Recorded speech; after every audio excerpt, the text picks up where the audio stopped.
У таких пациентов кашель, как правило, преследует их достаточно долго. Он может начинаться с каких-то редких покашливаний, да, особенно часто встречается такое утреннее, утренний кашель после, да, долгого сна, долгого лежания.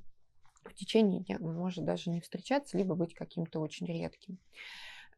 И вот, собственно, таких пациентов тоже нередко, да, направляют к кардиологу, хотя поводов для этого совершенно нет. Здесь очень важно отметить, это больше, да, конечно, это находка врача, не владельца. То есть на осмотре, да, при аускультации грудной клетки врач будет слышать сердечный шум, и это будет поводом, да, думать, что, возможно, кашель связан с болезнью сердца.